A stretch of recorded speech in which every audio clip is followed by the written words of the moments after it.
baka na makuha og passport. Ali na, paminawa ko, nganira ang pamaagi. So, hello mga ka-explorer, no? So, nahuman na gyud mi dire sa among pag-process karon sa amo ang passport. So, reminder sa mga mukuha og passport. So, importante nga na mo'y appointment. And then, na mo'y original copy sa inyong birth certificate. Kung babae mo nya tapos minyo, apilan ninyo og tawag aning original copy sa inyong marriage contract, as well as kuan pod tawag ng Xerox. Then 2 copies na ID, valid ID nila, driver's license, PRC, SSS, national ID. So check na lang ninyo sa website kung unsa pa tong mga any valid IDs. And then unsa pa may kulang ha? Wala pa ba'y kulang ng mga requirements? So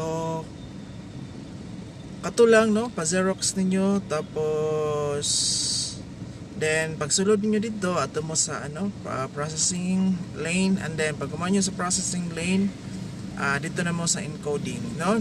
Then na 2 ways para makuha ninyo ang inyong katong passport.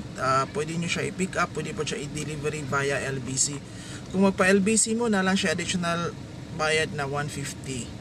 No, pero I don't know kung salain siguro na salain ng mga outlet sa DFA offices, pero diri sa Kidapawan 150 lang ang bayaran. So that's for now. So dali lang kayo ang pag-process, siguro dili siguro siya maabot og 1 ka oras, no, basta kompleto na inyong requirements. So katong mag-renew sa inyong passport, tama, additional requirements din sa mag-renew og passport.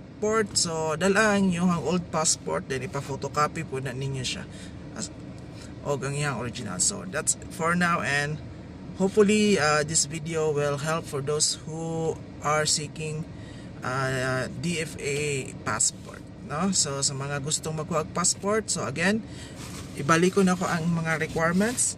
Original copy sa inyong birth certificate kung babae ka, tapos minyo ka, apili og marriage contract original, then photocopy, 2 ka valid na ID, then i-photocopy po na ninyo.